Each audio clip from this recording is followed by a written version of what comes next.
But this process didn't start right when your sugar went up. The process started way back when you were younger. So the age over 45 is really having more to do with the glucose level and not with insulin resistance or the actual underlying problem.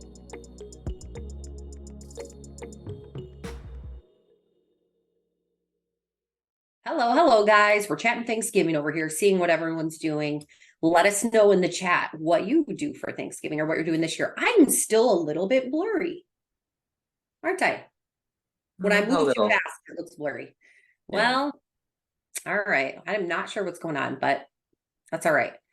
Say hello, guys. Welcome to the Fixed Blood Sugar webinar. It's going to be a really good webinar. I don't know if Joe's joining us actually today. He might not be around. But we're excited that you guys are here. Happy day before Thanksgiving. What are you doing for Thanksgiving? Let us know in the chat.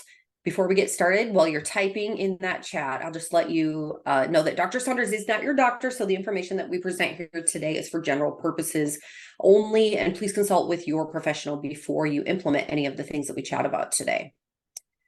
All right, we got people hopping on Facebook. Chat's blowing up already. Here we go. Keep them coming.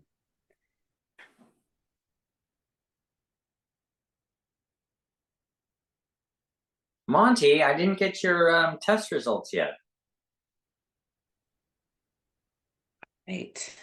Oh, okay. Making dinner. Oops, it's scrolling so fast. Making dinner for the family. Monty's back. Yay, that is awesome. Fred and Jean are back. Quiet for Thanksgiving dinner out with friends. Hello from Colombia, David says. Sue said, enjoying continuing my healthy eating journey around all of the goodies. Yes. You know what? So in Alberta, they have a different Thanksgiving. I actually, my son-in-law is from Canada, and they have a different Thanksgiving. We went up there for Thanksgiving once, and it snowed on the way home. The first snow of the year, and the streets were so slippery. We were sliding all over the place. Oh no. Never forget that trip. Yeah, more memories. That's what we were talking about earlier. Dr. Saunders was gone for a while with his daughter, just took a trip with one of his daughters. Dr. Saunders, how many kids do you have? Well, 13. Just a couple. But we were talking about how important it is just to make memories with those you care about. And so I just was super excited for Dr. Saunders. He got to spend some time with one daughter for, wait, how many days did you say? 8? 6? 10 days. 10? It was a total of 10. Oh my goodness. Okay. So just really cool, really important. And I think as we, think about this Thanksgiving season here in the United States, I think we think about those things. We're thinking about the things that we're thankful for. And I hope you guys are able to find time to spend with those you love and care about. And Dr. Saunders even recommended, if you're able to, but traveling with family is really special. And especially as they're older, I bet it's just totally different than when I have younger kids. And you have young kids too, but just very different. I mean, I think it's good in all stages of life. So I actually spent this past weekend with a group. There were 6 of us. We were all friends in high school, and we actually had a weekend getaway. And, we all live very different lives now, but it is so fun to connect with your friends from high school and just spend some time with them because they know you. They know stuff about you. They were with you when you were learning about life. And I was in a small town, and so our families knew each other. We knew their family. We knew their cousins. You know what I mean? It was just really fun. So lots of you commenting about what you are doing for Thanksgiving. Hey, Phil, and I might say this wrong. Horacio, welcome. We are excited that you guys are here. You're from Delaware. So that is awesome. Terry Brown is back. No plans here. You know what, Monty? Go ahead and email later. Great. Connie says, hello from Ohio. I have a 92-year-old sister-in-law who will be alone. So my twin sister and I are taking her to dinner to celebrate Thanksgiving and our birthdays together.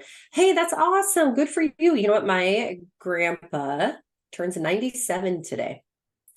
And wow. So this is kind of a fun thing too. What he does, he's been doing this for years, and once a year, we really see my extended family on his side. And so he gets us all together, and it'll actually be this weekend. And he pays for hotel rooms for all of his kids and their grandkids. And we all go spend the weekend together. And it is a lot of fun. It's a lot of fun. And we celebrate his birthday, Thanksgiving, and Christmas all together. And it's just a special time because I don't get to see those guys very often. And so that's another fun thing that we do for family, kind of a tradition. Making sweet potato pie. Hey, guess what? I got to make sweet potatoes tomorrow too. That's on my list. And you know what the fun thing is about sweet potatoes? You can make them healthy. You actually don't have to add all the stuff in it. You don't have to add the marshmallows or the brown sugar and all that stuff. It can actually be good by itself. Who knew, right? So I was happy to make that one. Butter. We'll probably be using some butter. All right. Ooh, Rayanne said I just completed a 72-hour fast with just water from last Tuesday until Friday. My blood sugar is still not under 100 when I wake up in the morning. I'm averaging 125 for the last 7 days. How soon after doing this can I do it again? How many times do you think I need to do this in order to reverse the super insulin resistance? Good question. Okay, so there's a lot of variability here in that, and that is how much glycogen do you have stored and how much are you using. So if you're doing a 72-hour fast and you're exercising enough to use up the glycogen in your muscles, one time you could have it down and have your insulin resistance gone completely. It could be that quick. Whereas if you're not exercising, when you're fasting, then it can take several different times. And if you did a 72-hour fast once a week, then, within 2 or 3 times, you would be just normal. That'd be great. It's actually very useful. Awesome. And great job. It is not easy to fast. So nice work. So can I tell you a trick? This is something, and it's a fasting thing. So NASA did a bunch of research for the space station because there's no circadian rhythm in a space station. And they first put people in a cave in Arizona so that they couldn't tell when the sun was up and when the sun was down, and then no temperature changes. And they've got a light switch and food and everything, and they can turn on the light whenever they want and off the light whenever they want. But they had no clocks in there at all to know what time it was, day or night. And what they found was that their circadian rhythm got longer and longer and longer, and they did not get anabolic, and that's the problem. So NASA wanted the people in the space station to be healthy, and they wanted to have a circadian rhythm, but there's no sunrise or sunset there. So they looked into options of having, the full spectrum lights, the bright lights, and taking melatonin, and those were okay, but it still wasn't enough. And what they found was food was the most important thing. So I went to Europe. And it's a 10-hour time difference. And I was only going to be there 10 days. And it takes about 1 day for every hour you want to change your circadian rhythm. So I didn't want to be jet lagged, the whole time I was there. So NASA came up with this, how to prevent jet lag. And it's really simple. You just fast for the day before you arrive at your destination. And your first meal has to be the morning meal in your new destination. So they offer you food on the plane. You go, then you arrive there at 4:00 in the afternoon. Everybody goes, let's go out to dinner. You go, my first meal has to be the morning meal, breakfast. So you have to break the fast at breakfast on that time, and it immediately puts you in to your circadian rhythm at that time. That's what starts your circadian rhythm. So food is really important for your circadian rhythm. Eat breakfast, skip dinner. That's actually a really good thing. It's a thing.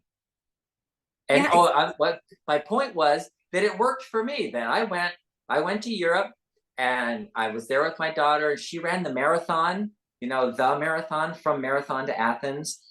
And I walked the last part of it with her. She wasn't walking, she was running. She actually ran past me, but I walked the last 6 miles. Anyway, we didn't have any jet lag at all. And then coming back, I've been back for 1.5 days, and I have no issues, slept all night last night. It was great. So it works. Awesome. And I do hear a lot of people say that I don't know if when fasting became a little bit more trendy, people felt like, oh, I should fast in the morning. And you often don't say that. What is your reasoning for you'd rather they fast at night versus in the morning? Okay. Circadian rhythm. That's what that's all about. It's easier to fast in the morning because you get this rush of adrenaline and you get this cortisol and you get energy and you're not feeling weak and tired and you're not even feeling hungry and you're going, fine, I can easily fast till noon. And then noon, you start getting hungry and you eat something. Well, the problem is by noon, your circadian rhythm, your cortisol has been dropping down. And so now you get more of it in the afternoon. And that's actually not a good idea. You want to have a strong circadian rhythm where you wake up in the morning and your cortisol is high and it gets you going and moving and you have energy. You don't need coffee. You're feeling great. And then by the nighttime, it needs to drop down to the lowest it can possibly be, as close to zero as possible, so you can release human growth hormone and initiate the anabolic metabolism and repair and fix your body and cleanse and detox that happens at night while you're sleeping. So if you eat later in the day, it's not as good for you. It's always best if you're going to eat 1 meal a day, breakfast, 2 meals a day, breakfast and lunch, 3 meals a day, breakfast, lunch, and a snack at night before 6 o'clock. Yeah, even better at 3, which research has found now too. So the more you can eat, not the more you can eat, but the more you eat before 3, the best, the better. Okay, Johnson is here. Hello, Johnson. Ronnie said she's having dinner with, it actually says sinister, but sister and her husband. Sorry, I know you didn't mean that. That was a Freudian slip. Yeah, I won't ask any questions. Maybe it wasn't an accident. Sister and her husband, her daughter and son-in-law, and 2 boys, her youngest son and his wife, and her mother-in-law and sister-in-law and dog. That's a lot. That will be good for you. Yeah. Okay. Don't give the dog any of those bones. Yeah. Ronnie says all I'm bringing is an appetizer. And her Annie is here from Texas. Okay, and I guess it didn't snow this year for Thanksgiving in Canada, so now you know. You could have went. Okay, John says happy Thanksgiving to you, Leslie, Doc Saunders, Joe Barton, and families. Thank you so much. Let me see here. Monty said he took the blood test today, but had an interesting discussion with the doctor, and I have some notes he wanted me to talk to you on. I have major surgery coming up, and I have some serious questions that I'd appreciate some time. In fact, a lot of talking about fasting and a question on the 72-hour fast as I did. Okay, so he's going to be in touch with us. We'll address some of those later. Okay. Ronnie said that her flight to India is way longer than 10 hours. The time difference is 11 and a half hours. I really want to eat on the plane, but I arrive at night and could wait till breakfast to eat. Good idea. Do it. Question mark there, though. There is a question mark, but yeah, but do it. I swear it works. I've done it. I've done it several trips. I've done it. I know it works. Yes. Okay, guys, we're going to talk a little bit about, well, first of all, the diabetes solution kit. So if you are not familiar with this is definitely something you're going to want to check out. And you can find that at bartonwebinar.com. But this is what we will be referencing today and most webinars. So this talks about how to eat, how to reduce stress, all of those kind of things. Low carb is what we primarily discuss in this. I saw there's a question here from Rocchio. I think Rocchio is what you maybe told me was correct. Rocio. Okay, so there we go. Yep, it is. Perfect. All right, so I actually have a Spanish minor, but I don't use it very often in South Dakota right now, so pardon me. Oh, terrible. All right. But anyway, we mostly talk about a low carb diet or a ketogenic diet. And so if you're looking for foods and you're looking for snacks, your goal is going to be low carb. In fact, it's to eat under 20 grams of net carbs per day. So that's the goal. But now I lost my page. But what we're going to talk about today, I found it, is who has diabetes and who is headed that way. So we're going to chat a little bit about the risk factors with diabetes. Some of you may already know that you have it, but we want to talk about some of these. We're going to talk about some of the symptoms, which I think if you have uncontrolled diabetes, you're probably going to be experiencing some of these symptoms. And so we want to talk through some of those. Feel free to ask your questions. If you're on Zoom, ask those in the Q&A. Those of you on Facebook, you can go ahead and type in the chat. YouTube, same thing. And let's get started here. So I'm going to go through some of these risk factors, and this is coming right out of our book, actually. It's on page 12 if you have your book in front of you. But these are some things to really maybe be concerned about if you've never been diagnosed with diabetes. Maybe you're wondering if you have pre-diabetes, or maybe your doctor says, hey, you are pre-diabetic. You need to address these things. Here are some of the common risk factors. Overweight. You've touched a little bit on this, Dr. Saunders, on your graphs about maybe having a higher BMI isn't necessarily such a bad thing. But what really is overweight? How do we know if we're overweight? Okay, that's a good question, because the weight is not really the issue. The body mass index is not really the issue. Yeah, we look at those things, but those are like markers. They're even surrogate markers. They're not like the real thing. You could have people who are very obese who have a really good metabolism. How can that be? Well, because the metabolism is your ability to use energy properly and for your body to function like it should. And you can have a whole lot of fat storage and still have a good metabolism, good energy production, using fat for energy. But one of the issues of having type 2 is gaining weight for a different reason, not because you have a good metabolism, but because you have a bad metabolism.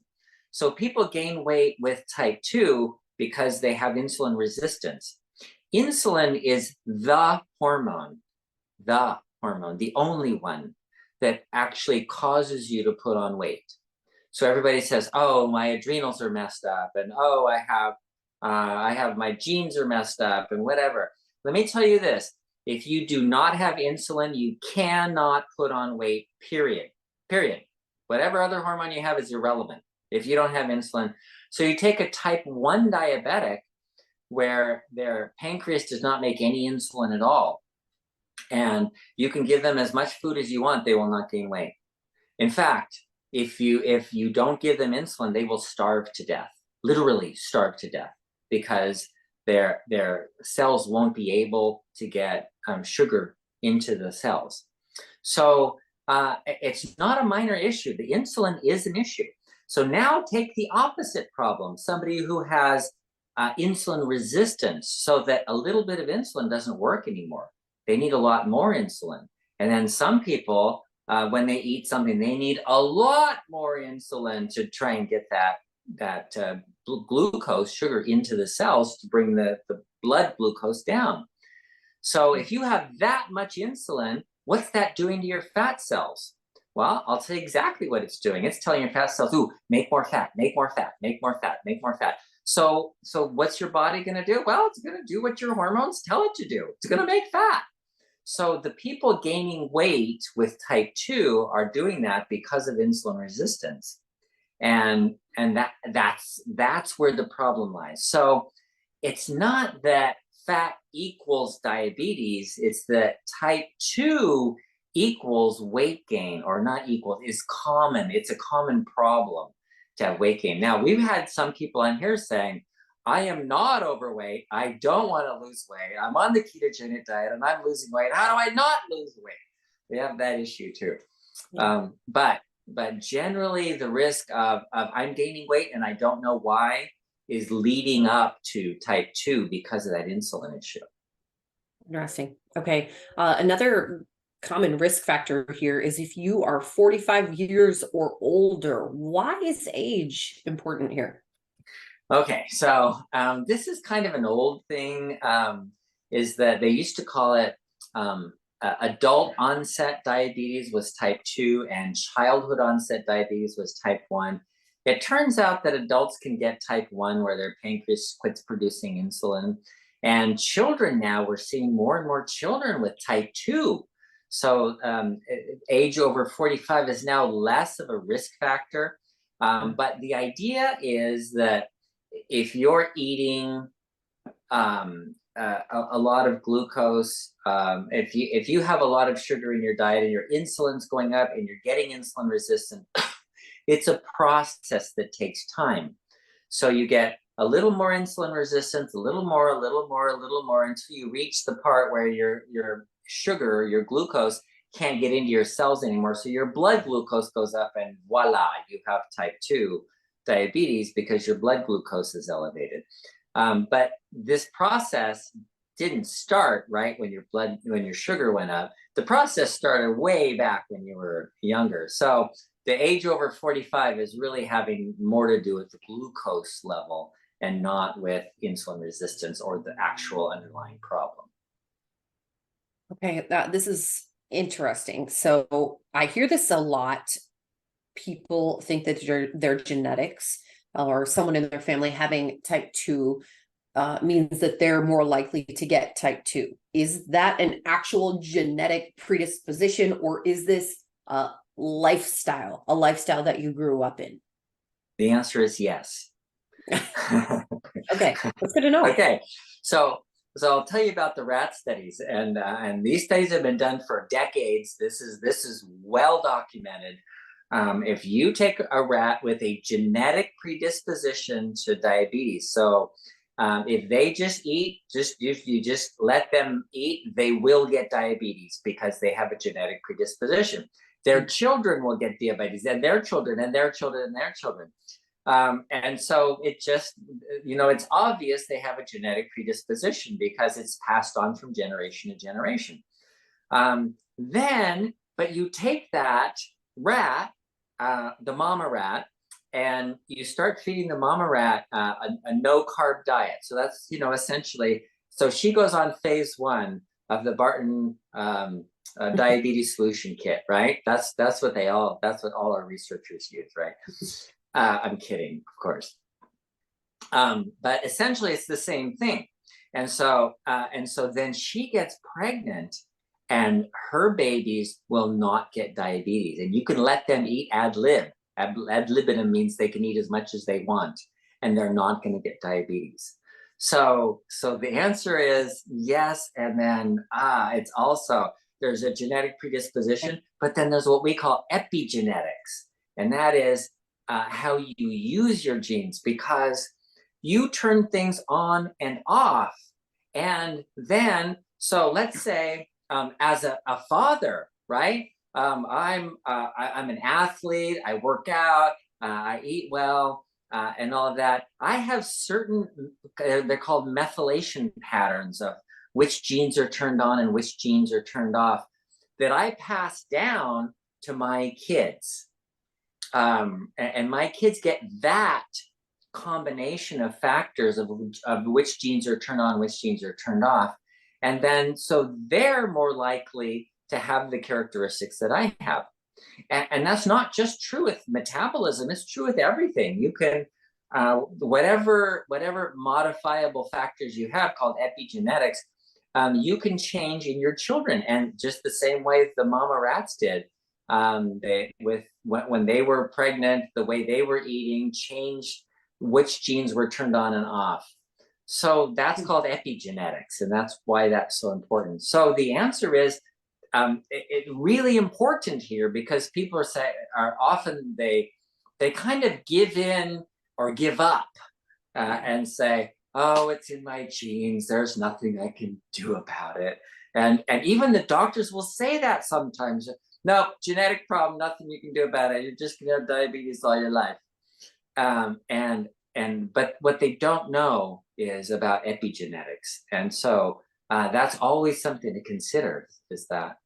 And that's your hope. That's the hope of it, which is exciting to know that you can change it. Why am I blurry again? Do I look really blurry?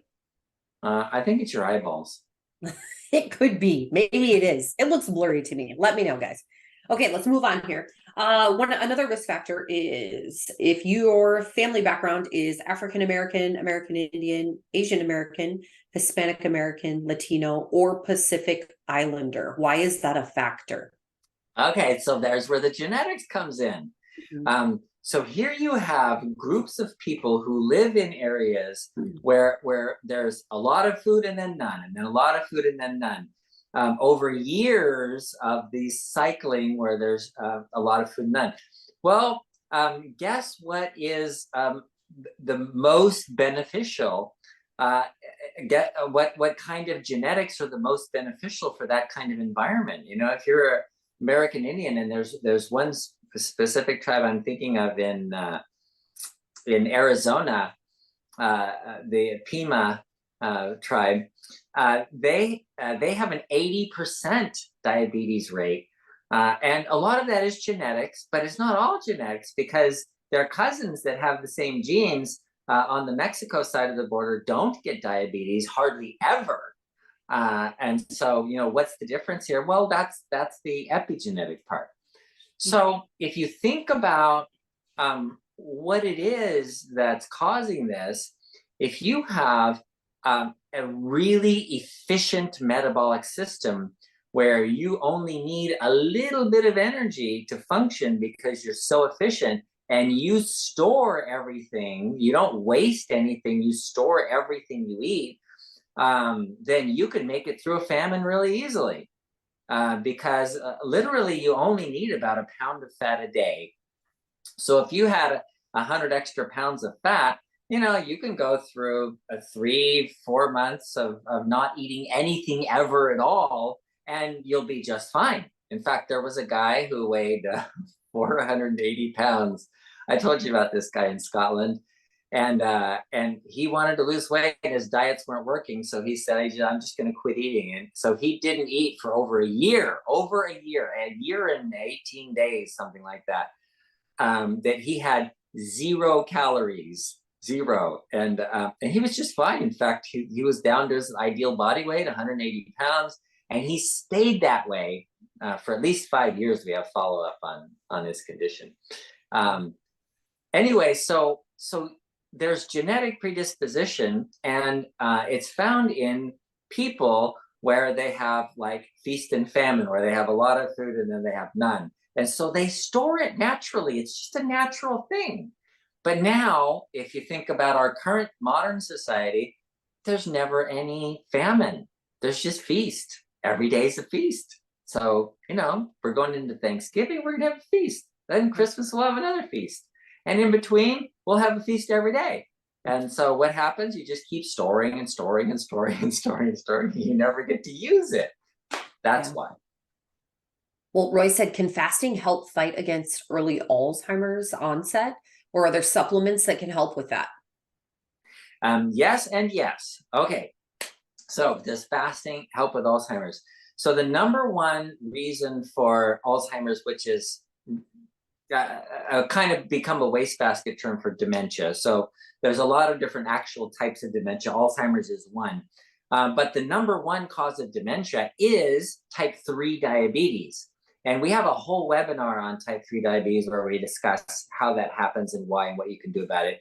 But the answer to your question is yes. Fasting is very beneficial for that, especially if you get low blood sugar. You increase the glucose transport proteins that bring sugar into your brain. So your brain has a lot of energy. And your brain needs a lot of energy. So that's actually a good thing in the case of the brain. The answer is, and then the supplements to prevent Alzheimer's. And they're generally things that we talk about in the diabetes solution kit, like lowering stress. Because stress hormones are a big cause of Alzheimer's, dementia, diabetes. And so we want to make sure that the stress hormones are lowered. And the kind of supplements that you use are adaptogens like ashwagandha and eleuthero and magnolia leaf. They're all herbs. And what they do is modulate the adrenals so you don't have an excessive release of cortisol that makes you insulin resistant, that causes the Alzheimer's and the kidney disease and all that stuff. Interesting. All right, here's another risk factor. If you've had gestational diabetes during pregnancy, or if you gave birth to at least one baby weighing more than 9 pounds. Yeah. Okay. So pregnancies, like the canary in the coal mine. It's the litmus test for women, because during pregnancy you get insulin resistance. All women do, not just ones with type 2. This everyone does. And so, there's kind of a threshold. If your blood glucose, they give you a drink with, I don't know, 75 or 100 grams of glucose in it. It's syrup. You have to drink this syrup down.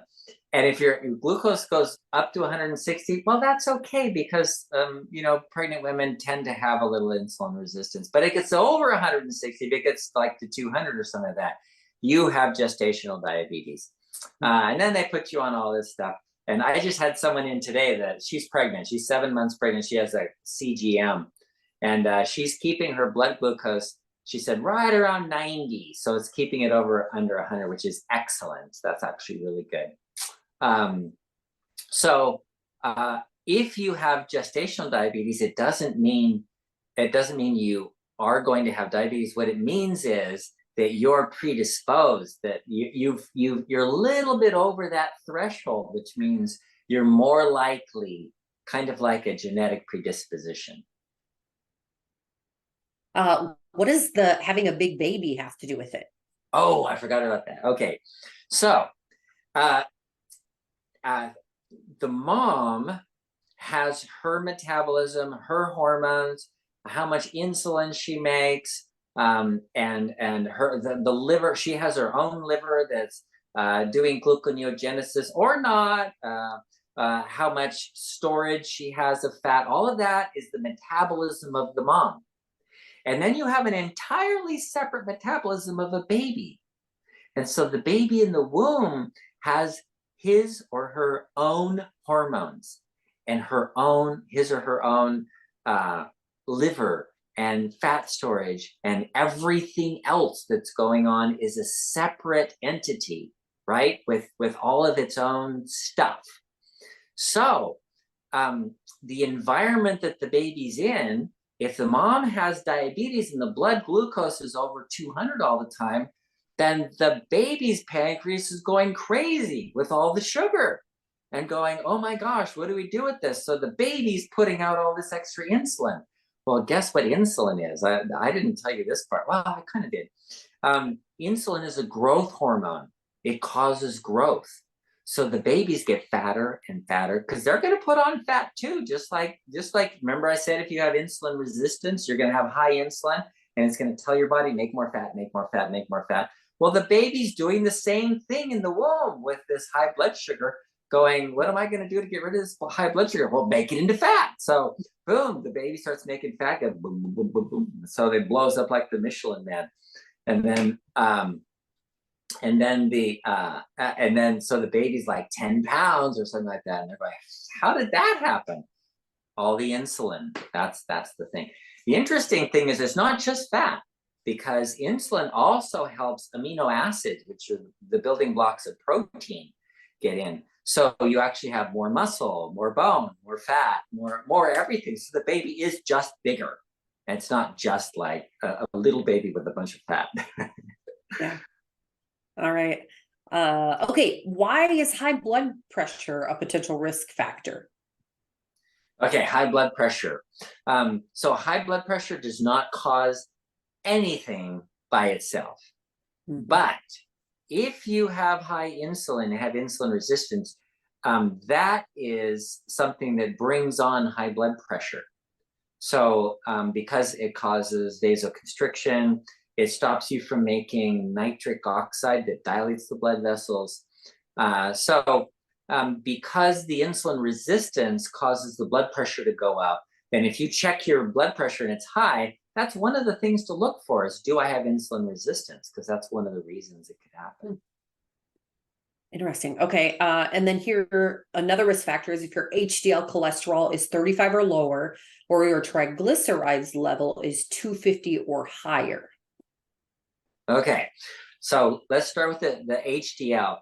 Now, HDL is the good cholesterol. Now, it isn't that one is good and one is bad. But when you have an amount of cholesterol, and the high density fraction is a good sign that you're not that you're not at risk, for example. So what happens with insulin resistance is the insulin is a growth hormone, like I said before with the baby, well, also with you. And so when you're growing, you need more cholesterol. So the insulin tells the liver, make more cholesterol. What does the liver make? LDL. LDL is the bad cholesterol. And you don't make HDL. So you have less HDL that's being made when you have insulin resistance. And that's part of the process. So then the triglycerides, a completely different issue. Now, cholesterol is not, we think of it as a fat or a lipid. It's not a lipid. It's lipoprotein. Okay, it's a protein that has a lipid attached to it. So it's not, and people think of this, accumulation of fat in your arteries. That's not what's going on. These are proteins, lipoproteins. So that's the HDL. The triglycerides, on the other hand, are pure fat. This is oil. And this is like this soy oil, corn oil you pour in. That's literally what it is. And if you have a lot of it, I've drawn people's blood and set the tubes aside, and the fat will float to the top. And I've had people, half their blood is fat and half of it is water. After it all floats out, that separates. It's quite dramatic when people have high triglycerides. So why do they get so high in diabetes? Again, it's insulin resistance. Mm-hmm. Insulin tells your body to make more fat, but at the same time, it tells your body, don't use fat for energy, use sugar. Because every time you eat, you're eating sugar, glucose, and then so the insulin is released to tell the body, hey, we have glucose. So store the fat and use the glucose. So then you got all this fat in your blood, but you can't use it. You're supposed to be using it, but you can't use it because it's being blocked by the insulin. So this is a really good question here from Rayanne, and I wonder how many of you have thought about this, but Rayanne says, so wait, insulin makes you want to eat more, it creates more fat, and it causes higher blood pressure. It also increases cholesterol. So taking meds that increase your insulin is just creating more issues. Wow. That is, you know what? I couldn't have summed it up any better. That was wonderful. You know what? I've been telling doctors that for years, and it's like, you're right. You're exactly right. Not all doctors, though. You have a lot of people in your world who get it, and you know better. Yeah. But for some reason, we get that question every once in a while. People are like, wait, why did they put me on insulin? Yeah. And they're not even, yes to that question. Okay. This is another really good question concerning fasting and Alzheimer's. I want to address this. This is from Neil. It says, if fasting is helpful with Alzheimer's, is it ethical to withhold food to someone who has Alzheimer's? And he said, and respectfully asked, he said, and I will just say I had a family member who had Alzheimer's and was in a memory care unit. And I am telling you, I was embarrassed of the food that they were feeding this person. So is it ethical? I think the ethics of it is to look at, so ethics is what is the greater good. So, and it's a judgment. So that's why we call it ethics, and why there's no absolute right, absolute, this is the way it is. There's no law around ethics. It's all judgment. And so look at your judgment and say, what is the most ethical thing to do? Well, the most ethical thing is what provides the most good, the most benefit. And so if you feed somebody if you give sugar to somebody with diabetes because they're hungry and they want sugar and they like the taste of sweet things, is that ethical? When you know it's going to kill them, because it's not the greater good. So the greater good might be, okay, if you're hungry, I don't have anything with sugar in it, but I do have this nice broccoli that you can have or something. Then that would be more ethical, because that would be the greater good. So if you have somebody with Alzheimer's and it is a metabolic type of dementia, then the more you feed them, or the more frequently you feed them, the more likely they are to get worse. So yeah, it is. I think it's totally ethical for somebody who can't take care of themselves in any case to take care of them in the most ethical, most beneficial way, which may mean one meal a day. You've already eaten today, and that's all there is, or something like that. Because if you take a child and the child says, "Mommy, I want a cookie," and you say, "No, dinner's almost ready. You're gonna have to wait for dinner." Is it ethical to withhold the cookie from the child? Well, you might laugh at that one, but we consider a grown adult, who's 80 years old to be able to make their own decisions. But what if they can't? Right. Then somebody has to make an ethical decision for them, and that would be what is the most good for this person at this time. Rayanne had asked the question about insulin, and she said, "I'm firing my doctor." You fire. All right. So let's see. The final risk factor that we're going to talk about today is if you're fairly inactive or you exercise fewer than 3 times a week. Why is that a risk factor? If you do what? I'm sorry, 3 times a week. If you're fairly inactive, right. And you exercise fewer than 3 times a week. 3 times a week. Okay, fewer than 3 times. Yeah. Okay. So exercise, I can't stress the importance of exercise too much, because if you're inactive, what that means is you're not using the glycogen stored in your muscles.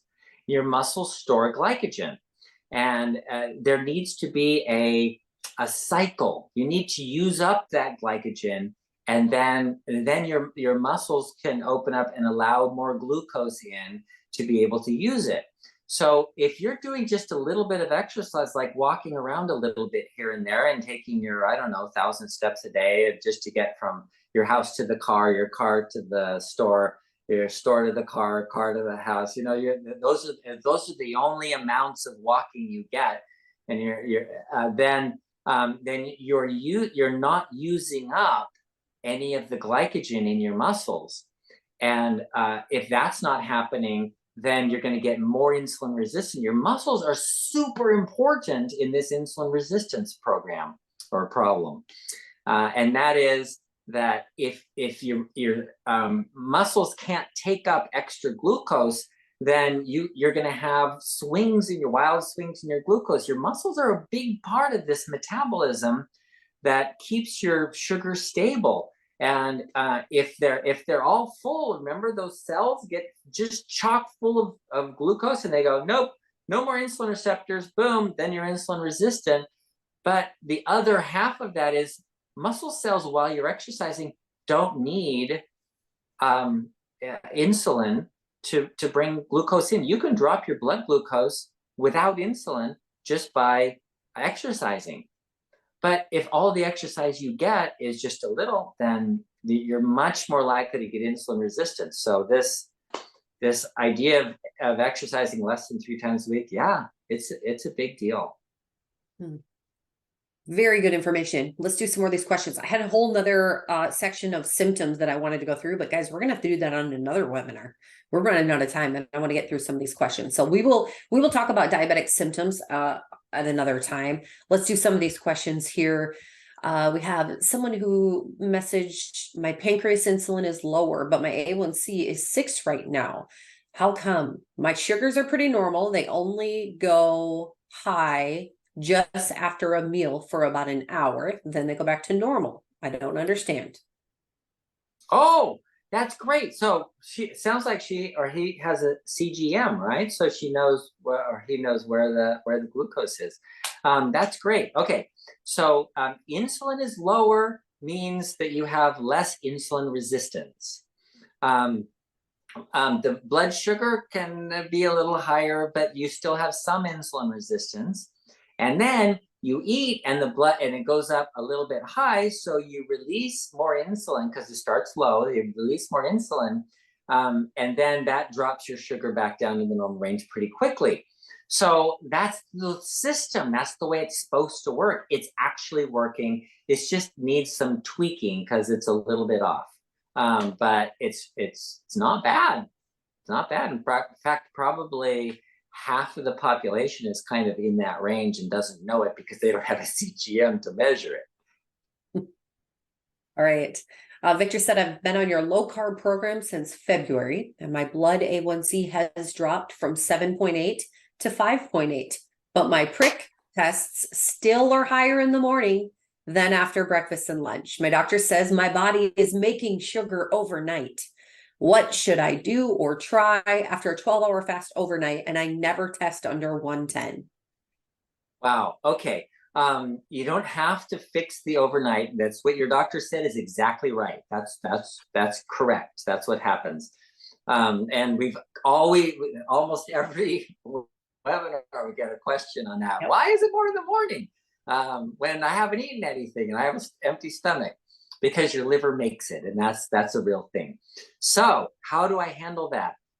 You're so close. This is really good. 6.0 is pre-diabetic. It's not even really diabetic, but it is a risk. So you should get it down into the 5.4 range, your hemoglobin A1C 5.4. And probably your next step is to use up the glycogen in your muscles by exercising.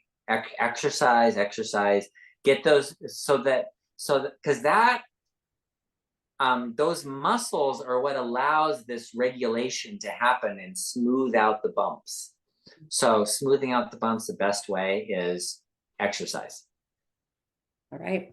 Ronnie is wondering when should I take my berberine and Nervala? I take Synachroma in the morning. Berberine should be taken 2 to 3 times a day. So if you have a lot of issues with your glucose is really high, take it 3 times a day. If it's not that bad, take it twice a day. Berberine is kind of short acting. And the other one was Nervala. Yep. Nervala, just take it once a day, and it doesn't really matter because these are vitamins that you can take in the morning or at night, but take it with a meal because it's a fat soluble vitamin. So it should be taken with a meal. Okay. Let's see here. Larry said that he just got turned on to macadamia nut oil. They say it's one of the healthiest oils to use, cook with. Apparently it can be a bit expensive, but it sounds like it may be worth it. Do you have any thoughts on this oil compared to others? And I really don't. I haven't heard a whole lot about it. I don't know. I've heard of it. I'm curious as to the since it's a nut oil, how much omega-6 to omega-3 ratio is in there. Because the good oils, by good I mean the cooking type oils that are good are like olive oil is omega-9. Omega-9 doesn't oxidize. It really only it's a mono unsaturated, so it doesn't oxidize very much. Whereas the polyunsaturated fatty acids, omega-6 and omega-3, tend to oxidize, and that's the oxidized oils cause inflammation. So macadamia nut oil, I'm going to look it up. Okay. While he looks that up, I'm just going to remind you guys to go to bartonwebinar.com. That's the hub for all things concerning these webinars. You can find products there, supplements, the diabetes solution kit. Use code webinar25. That's one word, and you will save 25% on all things there. You can get this in the digital version. So if you want to get it today, you can have it today in a digital version where you just download it. If you want this, it does cost a little bit more to have this mailed to you, but if you're eager to get started, it's a good time to do so. Okay, so I got it right here. Okay. So macadamia nut oil has the highest concentration of monounsaturated omega-9, even higher than extra virgin olive oil. It also has a balanced ratio. So the olive oil I know is 13 to 1, has 13 times more omega-6 than omega-3. Omega nut oil has 1 to 1 omega-6 to omega-3. That's not bad.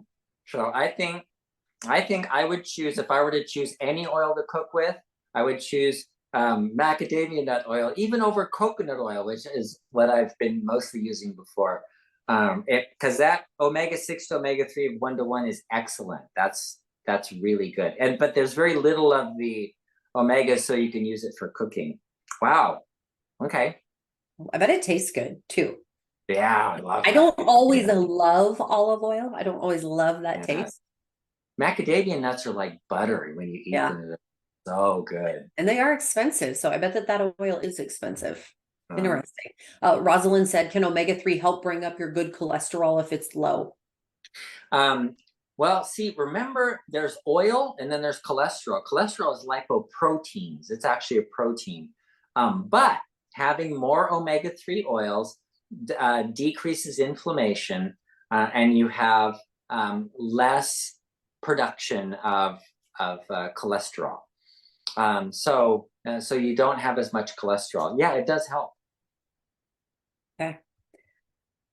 I gotta go back. I have questions all over here now. Sorry. Rosalind is also asking, how soon can you detox after having the virus tested Monday as being negative? So what, do you recommend things for detoxing, or would you maybe, I'm trying to think of the name of the is it Frontline Doctors?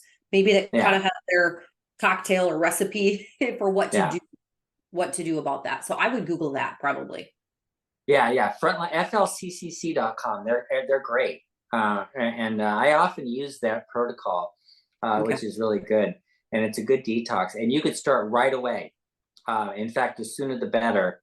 And a good thing to start with is NAC, N-acetylcysteine, because it provides the sulfur group that allows for sulfonation of proteins. All right. Foreign proteins. Let's see. Marjana says Vox or compression socks for a long flight. Would that be good for probably someone Not a bad idea. You and everyone else? So on an over 8-hour flight, 10% of the people on an airplane, these studies have been done, 10% have clots in their veins. And they measured and looked. So it's not a small thing. And so having the compression socks is a good idea. But even better is to get up and walk periodically. That's just get up, just walk up and down the aisle and get back. And, once every half hour ish, you don't have to measure time, but just getting up and walking around and getting that circulation can stop those clots from forming. Right. We have a question here, wondering about almonds, if they're good for you. Remember when you're doing the diabetes solution kit, it's really about the carb content. And so there was a question about oatmeal, if that's a good snack. Look up the carbs on that as well. I don't think oatmeal is going to be in your best interest if you're following the diabetes solution kit. You get a max of 20 net grams of carbs per day. Oatmeal, it's a pretty high carb food. So unless you really love it and just want to have a small amount, I would probably stay away from it. Just my recommendation. Anything else you want to add to that? No, pretty much. And another good idea is to avoid snacks. Let your stomach get empty, because the empty stomach resets everything. It resets the ability to make acid to digest your food better, and the enzymes to digest your food better. Your pancreas resets when your stomach is empty. So let your stomach get empty between meals. Don't eat any snacks. All right. Let's see. Another question here from Rocio. That happens to me as well. My sugar goes high at night and my Dexcom 7 just beeps. When will be the best time to have food, and what food will be the best? My sugar is a roller coaster at this moment, waiting for all the order I did last week. Oh, so you're probably waiting for your diabetes solution kit, maybe? Is that what you're waiting for? If you got a hard copy of this, I bet you also have the digital version that you could download right away. Yeah. And you read about this right away. Yeah. So if your number is getting high at night, the goal would be to not eat, right, until morning. Right. Right. Well, you don't want to eat till morning anyway, Yeah. if your glucose is high. And in the middle of the night, you're just not going to do anything. Just don't react to it at all. It's okay. It's not going to kill you to have high blood glucose. Everything they tell you about high blood glucose is wrong. It's not even real. All of the damage, for example, that's done to the kidneys and the liver and the brain and the heart are due to insulin problems and not glucose problems. But yeah, second, glucose causes the insulin to go up. So yeah, it's an issue. But just it's okay. Give it a chance and start the program. And again, exercise is gonna level you out better than any of the things. The ketogenic diet, if you're on the diet, it's great. It levels out your glucose and brings your insulin levels down, makes you more insulin sensitive, and so does exercise. So those are the two things that are going to work best. Awesome. Rocio says, I'm just going to turn off the Dexcom 7. Yeah. Great. All right. Okay. That's it for today, you guys. We will be, let me see. We will be back next week. Dr. Saunders, thank you so much. We have a break tomorrow, so no Healthy Heart webinar tomorrow. But we will be back with Dr. Saunders next week, Wednesday. Have a happy Thanksgiving, Dr. Saunders. Thank you. And Monty, send me an email and send me your test results. All right. See you. Bye-bye. Thank you guys for staying on. This was a really good webinar. This will be webinar number 219, I believe. Hey, I'm not even actually that sure what is up on our YouTube channel right now. I think we have through 216 is on our YouTube channel. So if you want to go back, we have we have like 230 webinars at least about diabetes and heart health. So I would just really encourage you to go to the YouTube channel. If you just want to learn and you want to dig in, you can go to bartonwebinar.com. There's a link to our YouTube channel there. So be sure, go there, subscribe, and then come join us again next week, and we will be chatting more about type 2. Thank you guys for hanging out today. Have a wonderful Thanksgiving if you are celebrating. If not, I'll see you next week. Bye-bye.